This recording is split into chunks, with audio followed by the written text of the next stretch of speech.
दोस्तों नमस्कार, आदाब, सत श्री अकाल। मैं आपकी होस्ट दीपाली देशमुख आज आपके अपने फेवरेट प्रोग्राम डार्क रिलेशन में अगली कहानी प्रस्तुत करती हूँ, बच्चात ससुर। दोस्तों, इस दुनिया में कोई भी सर्वगुण संपन्न नहीं होता है, कोई मन के हिसाब से, कोई शरीर के हिसाब से। फिर भी दुनिया रुकती नहीं है, निरंतर चलती रहती है।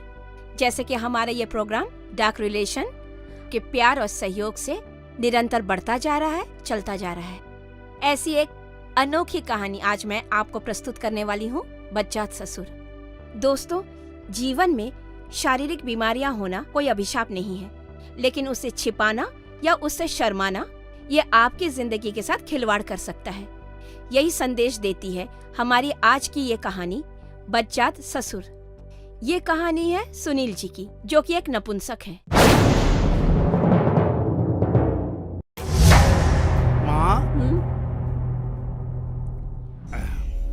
मेरा रिपोर्ट नेगेटिव आया है। पर क्या करोगे बेटा, करोड़ों की जायदाद है हमारी, पर उसका क्या फायदा अगर तू अपना नहीं। काश तू अपने घरवाले की कमी की बात कर दी होती तो भी बेटा मैं बहुत खुश हो जाती, दिल को बड़ी तसल्ली हुई होती। इसमें मेरी क्या गलती है माँ? गलती कह रहा है तू इसे? अब तू मेरा मुंह मत खुलवा। अपने हाथों से तूने अपना घर बर्बाद कर दिया और साथ साथ मेरा भी बर्बाद कर दिया। हमेशा के लिए मेरा मुंह बंद कर दिया तूने। माँ, ये क्या अनशन बक रही है? दिमाग है, कुछ तो सोचा करो। अच्छा, मैं अनशन बक रही हूँ? हाँ, ये जो तू कर रहा है ये कुछ नहीं है। अच्छा, अंजलि के घर पे हर हफ्ते तू जाया करता था ना? क्यों जाता था? कभी सोचा है? हर हफ्ते क्या करने जाता था तू? बता दे मुझे।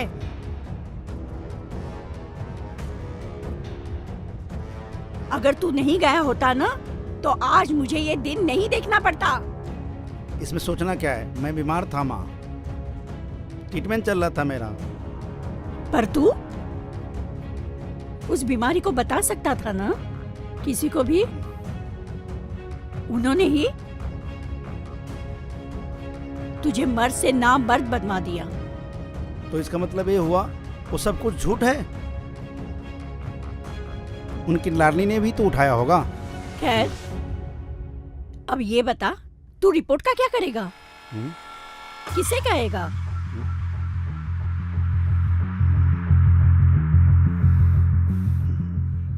कैसी रिपोर्ट? क्या गपशप चल रही है? इससे क्या कहना? क्या है? किसकी बातें कर रहे हो तुम लोग? तुम दोनों कभी तो शांत रहा करो, शांति से बात कर लिया करो। हमेशा पारा चढ़ा के रखती हो। नहीं, मैं ऐसे ही बात कर रही थी। ऐसे क्या बात कर रही है? चाय लेके आऊं आपके लिए? नहीं, रहने दो चाय। पहले बताओ कैसी बात कर रही थी? रहने दीजिए अभी। अंजलि बना देगी, तुम तो बैठी रहो। देखो जी, तुम उसे मत टोको और कोई काम मत बताओ उसे। क्यों? क्योंकि अब वो हमारी घर की हिस्सा नहीं रही है। हिस्सा नहीं रही? क्या बोल रही हो तुम? क्यों नहीं रही? क्यों ऐसी बातें कर रही हो तुम? दिमाग तो दुरुस्त है ना तुम्हारा? मेरा तो दुरुस्त है। आप अपना दिमाग संभालिए। जी अच्छा, घर में जरा कुछ भी हो तो दोष उस बेचारी का। तुम्हें अगर छींक भी आ जाए तो बर्दाश्त नहीं करती हो, पूरा घर सर पे उठा लेती हो। पता नहीं तुम्हारे दिमाग में पता नहीं क्या भरा हुआ है, भूसा भरा हुआ है। तुम दोनों ने तो उसी को निशाना बना के रखा है। रात दिन सुबह शाम एक ही टारगेट है। तो आप बना लीजिए हम दोनों का उसका टारगेट।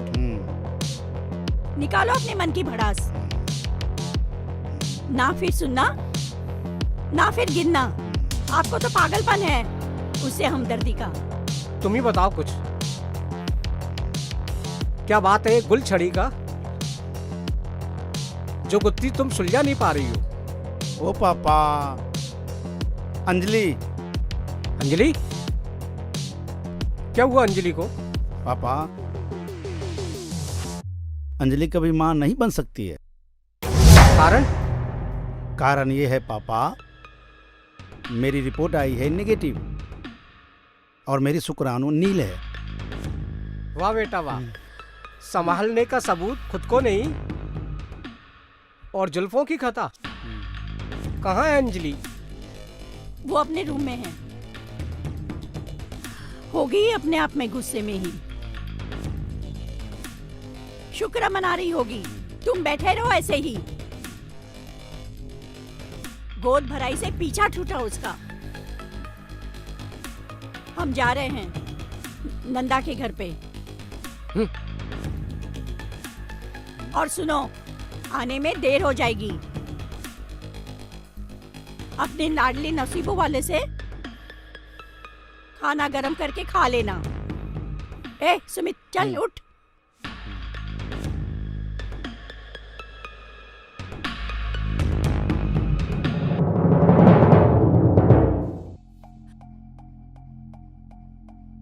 अंजलि को उसके घर भेज दो। माँ, मुझे माफ कर दो। देख, जो कह दिया सो कह दिया। और ये जो बैठा है ना, वो तेरा मर्द है आदमी या ना मर्द है, ये तू देख ले।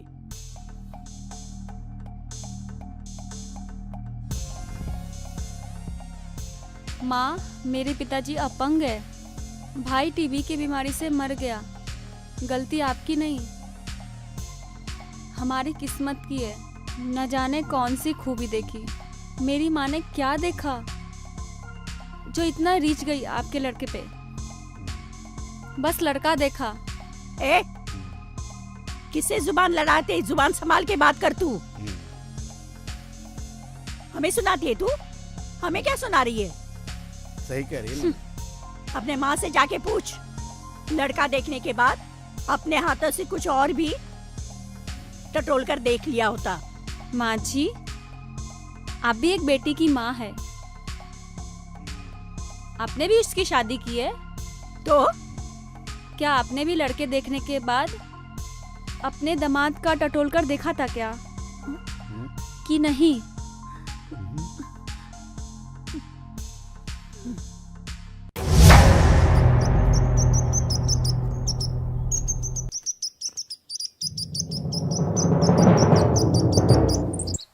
अरे अंजलि कहाँ हो? एक कप चाय लाना। अरे क्या हुआ अंजलि बेटा? अरे अरे अंजलि बेटा, क्या हुआ? कुछ क्या हुआ? नहीं उठो, पापा। उठो, उठो। मैं दवाई लेके आता हूँ, तुम अंदर जाके लेटो। जल्दी जल्दी जाके बाथरूम में कपड़े चेंज कर लो। हाँ। ठंडे पानी से धो लो। ठीक है, मैं दवा लेके आता हूँ, है ना? दोस्तों, एक कहावत तो सुनी होगी, एक तो चोरी ऊपर से सीना चोरी। यही हाल था सुनील की माँ का, जो अपने बेटे की बहू के सामने गलती पर पर्दा डालने की कोशिश करती थी। नपुंसकता होना कोई अभिशाप नहीं है, ना ही कोई बीमारी। ये या तो इंसान की गलती से होता है या फिर ऊपर वाले की मर्जी से। इसका निवारण भी है, किसी सेक्सोलॉजिस्ट के पास जाकर इसका निवारण। हाँ, पर इसे लेकर अपने घर परिवार के साथ झगड़ा करना, इससे छुटकारा पाना नहीं है। पर इसे लेकर किसी को धोखा देना सही बात नहीं है, या इसे छुपाकर अपने जीवन साथी को धोखा देना, ये न्याय संगत नहीं है। अगर किसी के दाम्पत्य जीवन में ऐसा प्रॉब्लम है तो डॉक्टर को दिखाएं। घर परिवार में प्यार से रहें। हमेशा अपने जीवन साथी को इससे अवगत कराएं। मेरे ख्याल से छिपाना अच्छी बात नहीं है। मेरे ख्याल से छिपाने से अच्छा है बताना। कहते हैं समस्या है तो समाधान भी, पर ऐसा समाधान नहीं जो संतोष ने अंजलि के साथ किया।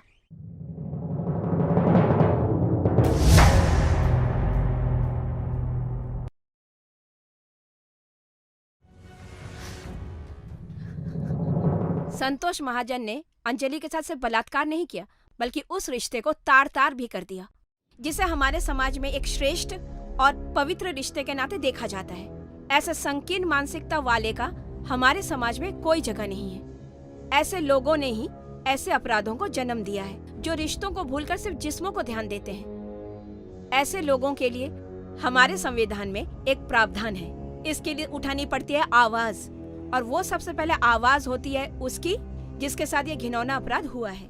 वो आवाज थी अंजलि की, लेकिन वो उठ ना सकी, पता नहीं क्यों।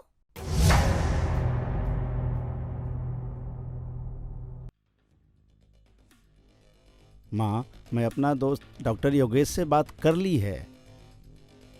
वो कह रहा था कि आजकल बहुत तरीके हैं। अच्छा, तुम लोग चाहो तो अंजलि बच्चा पैदा कर सकती है। अच्छा। वो क्या पैदा करेगी?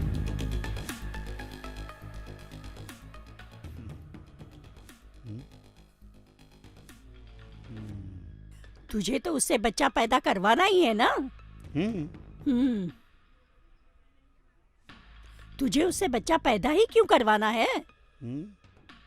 फिर तो वो यहीं जम जाएगी। ये क्या बोल रही माँ? सुन, बच्ची खुची जो तेरी जिंदगी ना, उस पे मूंग डलेगी वो, समझा?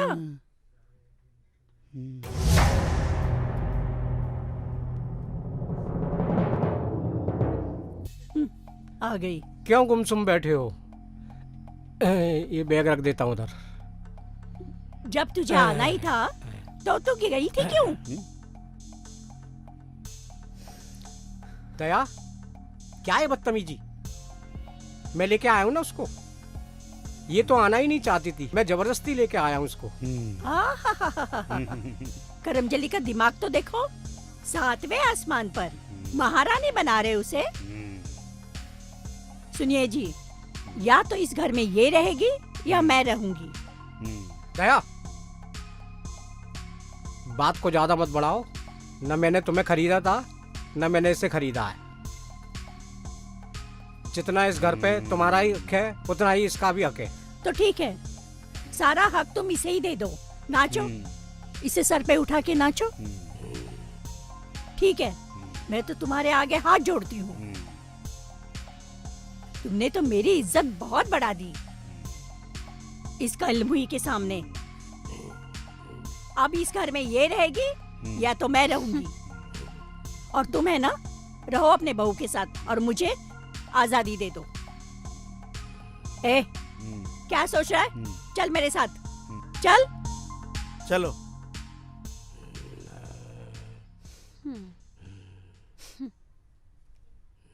दोस्तों, कहते हैं कि परिवार वो होता है जहाँ सुख दुख मिलकर काट लिए जाते हैं, लेकिन ऐसा परिवार जहाँ हवस और लालच हो, वो परिवार कभी फलते फूलते नहीं है। कुछ दिन बाद पाप का घड़ा भर ही जाता है, पर इस पाप के घड़े को जल्दी फूटना था। जहाँ अंजलि की माँ काम, पैसे और सेक्स के लिए संतोष कुमार को ब्लैकमेल करती थी, उसके बदले वही संतोष कुमार अपनी बेटी समान बहू का शोषण करता था। त्रिशांकु बन गई अंजलि की जिंदगी। क्या करती? कुछ सोचती, कुछ समझती, पर माँ के जोर देने के कारण उसको मजबूरी में करना पड़ा। समझौता को ही अच्छा समझा, अपने दिल से उठती हुई आवाज का गला घोट दिया, क्योंकि वह गर्भवती हो चुकी थी। लेकिन उधर विमला के दिमाग में कुछ और ही खिचड़ी पक रही थी। देखा आपने, इसे अंजलि की मजबूरी कहे या उसकी माँ की जालसाजी, जो पैसे बटोरने के चक्कर में अपनी ही बेटी की जिंदगी खराब करना चाहती है। ऐसी माओं के लिए रिश्ते से बढ़कर होता है पैसा, और अंजलि उसके लिए माध्यम थी।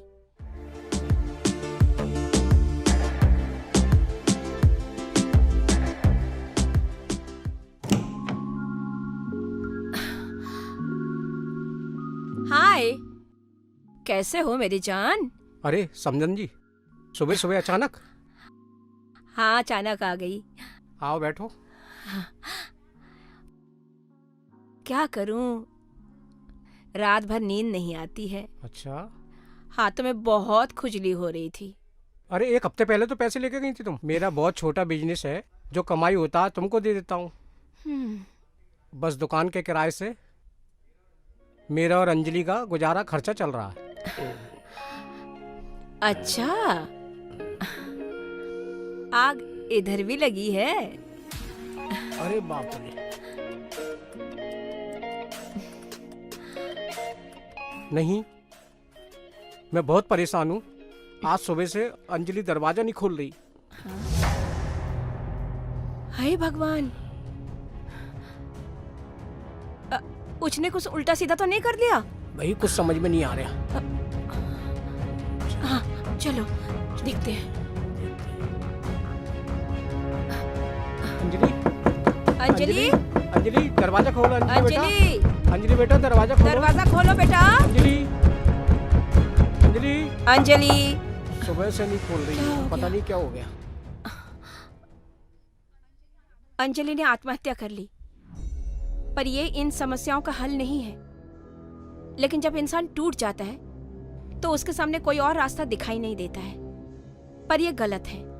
अगर पहली ही बार उसकी आवाज दबाई नहीं गई होती तो आज अंजलि जिंदा होती।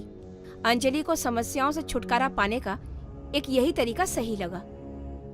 खैर, अंजलि तो चली गई, पर अब बारी है उन लोगों की जिसने उसके साथ गलत किया। हाँ तो विमला जी, जी। पहले तो एक बात बता दीजिए, मोहल्ले की तहकीकात और पूछताछ तथा सीसीटीवी फुटेज से पता चल गया है क्या?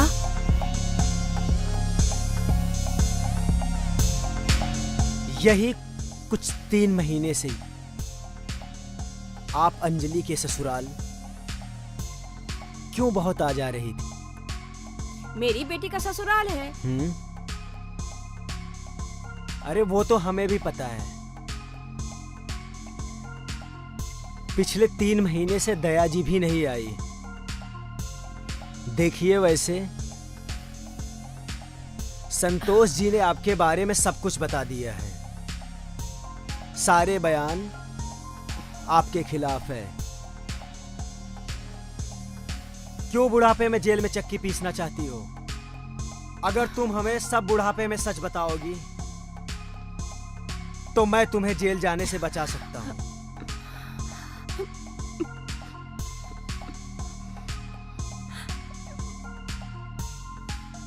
मुझे माफ कर दीजिए इंस्पेक्टर साहब। तो बताइए दया जी, अंजलि कैसी लड़की थी? क्या बताऊं साहब, हमें भी नहीं पता था। वो तो हमें जीते जी मार गई। अच्छा। दोषी तो मैं भी हूँ साहब। मैंने बहू होते हुए भी उसे अपनी बहू स्वीकार नहीं किया। अपनी बेटे की नामर्दगी छुपाने के लिए मैं उसे ही दोष देते गई। विमला और मेरे पति के करतूतों पे पर्दा डालती गई साहब। साहब, मुझे नहीं पता था कि ऐसे करेंगे।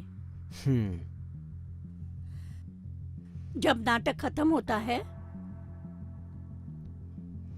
तो पर्दा गिरते ही देखने वालों की जेब खाली होती है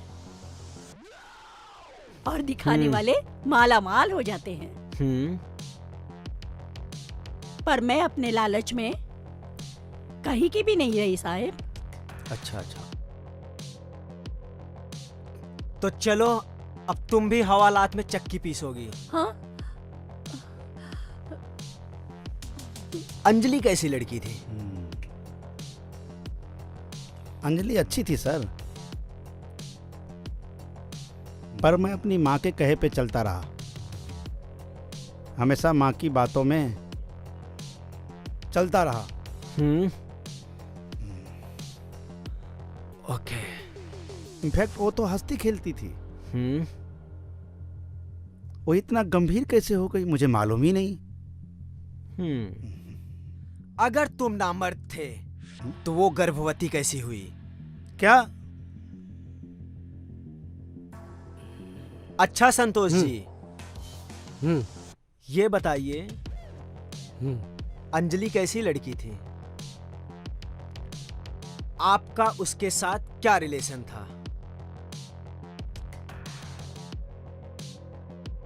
रिलेशन? वो मेरी छोटी बहू थी।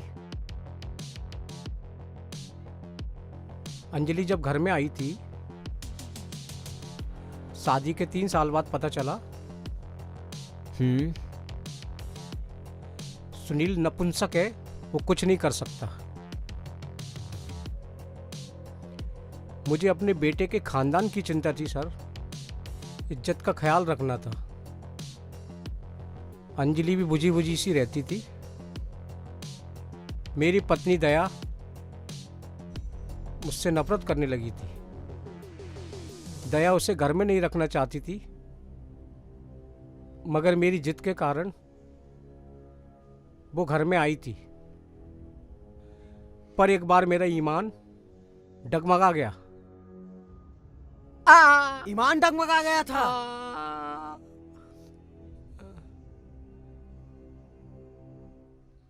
ईमान डगमगा गया था।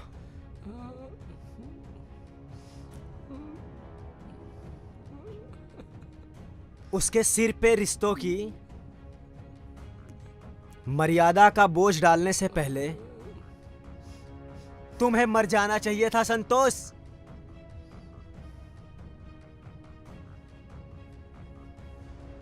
आप बिल्कुल सही कह रहे हैं सर।